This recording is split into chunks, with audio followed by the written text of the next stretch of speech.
Look, here's the truth. No matter how much you earn, no matter how much the money comes in, even if you're earning 10k, 20k, or even 1 lakhs, 2 lakhs in a month, if you don't know how to manage your money, then you're never going to feel satisfied. You're never going to feel enough. That is just the universal truth about money. You cannot deny it. And I have also talked about this in my previous video about how saving money alone will not make you rich. But in this video, I'm going to talk about how you can save money, not to make you rich, but to make you become financially independent. See, saving money, it is never going to make you rich. It is not going to make you rich. But if you save enough money and use that money wisely and invest it, then it can help you to become financially independent. And in this video, I'm gonna tell you how you can start saving even with nothing. And by nothing, I mean 500 rupees or at least 200 or 300 rupees. But first, let's get one thing straight. If you are broke now, if you are poor right now, then it is not because of your income. It is not about how much you earn or how much are you earning. It is about your habits. You need to stop thinking, I will start earning, I will start saving money after I begin to earn this much amount of money, or after I begin to earn so much money. You need to stop having that thought. That mindset guarantees that you will never become rich. That mindset guarantees that you will always stay broke, no matter even if you are earning 2-3 lakhs in a month. So let's flip that mindset. Let's change your habits. I'm pretty sure most of you hear this most of the time. Even I hear this most of the time about people saying that you need to track your expenses, you need to track where your money is coming and where your money is going. You need to be very careful about where you spend your money. And that is very true. I completely agree with that, because if you don't know where your money is coming or where you are spending your money, then how are you supposed to save? The bottom line, the foundation of saving money is directly related to your income and how you spend it. So the first thing that you have to do is to track your expenses. Look inside your spending and see if there's any loopholes. See if there's any places where your money is just going unnecessarily or where you are spending your money unnecessarily. See, this is where most people go wrong. They bleed financially because of their daily habits without even realizing them. It can be as small as 200 or 300 rupees of Swiggy, Zomato in a day. It might not be a huge amount.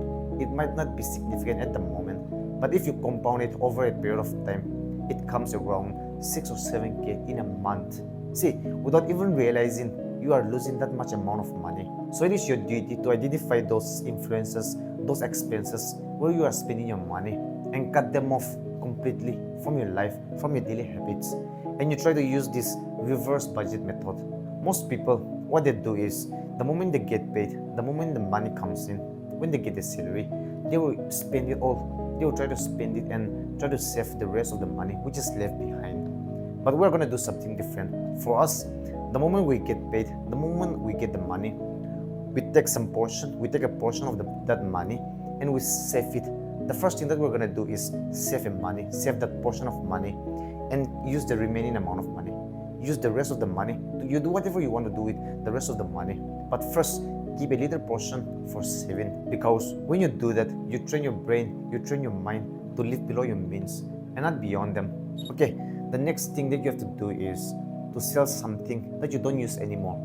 I'm pretty sure we all have something lying around in our house that we don't use anymore, but it's in a good condition and other people can use it. It can be anything. It could be an old shoe, it could be an old clothes, it could be an old watches, or it could be an electronics. Whatever it may be, just find something which you can sell it online, which you can sell it in the marketplaces.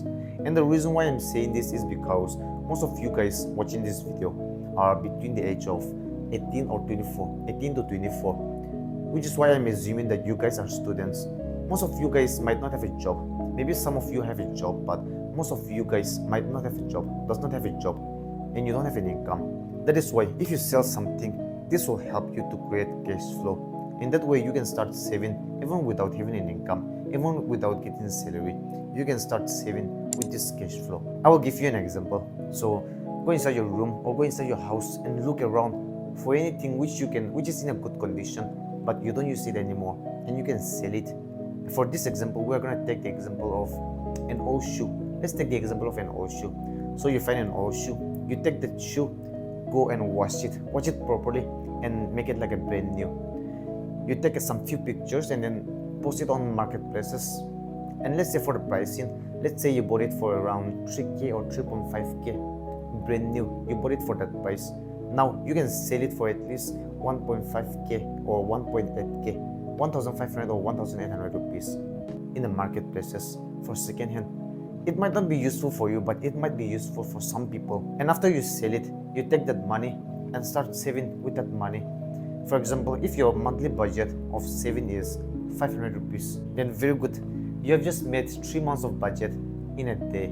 But here's the problem. Without a budget, no matter how much cash flow you get in, no matter how much the money comes in, you will always feel broke. You will always be dissatisfied, because if you're spending, if it does not have a plan, then you will always end up wondering where it goes, where you spend your money.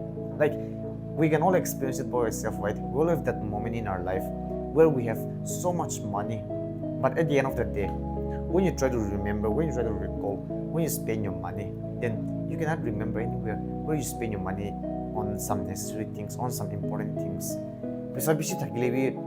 You cannot remember where you spend it. Kuda spend ko siya na jine. Ki saman ekta genuine saman ekta kina laga. You cannot remember that. That is because you don't have a budget. That is because you don't know where you want to spend your money. Let me show you my budget for last year. So I was staying in Kohima in a rented house with my cousin, with one of my cousin. So before the end of every month, we used to make a budget, and then we used to follow according to that budget. We have to spend it on this and that. We have to make a budget, and then we have to spend it accordingly. Because rent is where everything has to be under the budget. That is why I'm telling you, you need to create a budget and follow that accordingly. Make a list of where you want to spend your money, where your money comes in and where your money will go. Make a list of where you want to spend your money.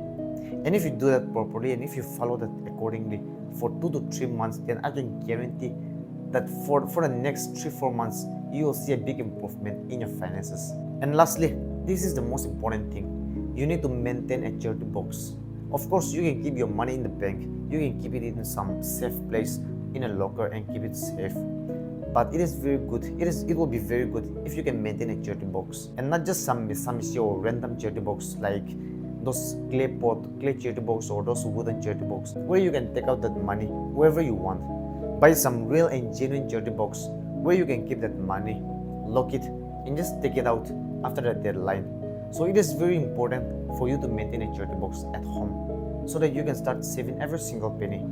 This is because when you are good with saving money, when you know how to save money, then you will be good. You will know how to spend that money as well. See, and the reason why I'm making this video is because I see a lot of people around me not knowing, no matter how much they earn. They may be earning 2-3 lakhs, or they may be earning 3-4,000 or 10,000. They all have the same problem. There is not knowing how to manage their money and not knowing how to save. And I feel like there are also a lot of people out there who is having the same problem, who is going through the same problem. That's why I just want to make this video so that it can help those kind of people. Of course, I'm not any kind of finance guru or any kind of finance expert, but I'm just sharing my knowledge so that it can help even a single person out there.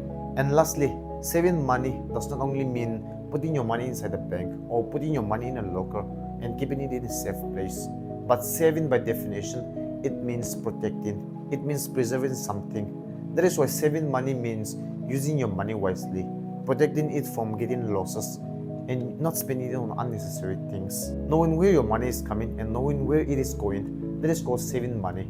So guys, that's it for this video. I hope this video was valuable, and comment down below your thoughts, your insights. Share your insights about how to save money. Give your tips and thoughts about how to save money, and let's learn from each other. And as always, I will see you guys next time.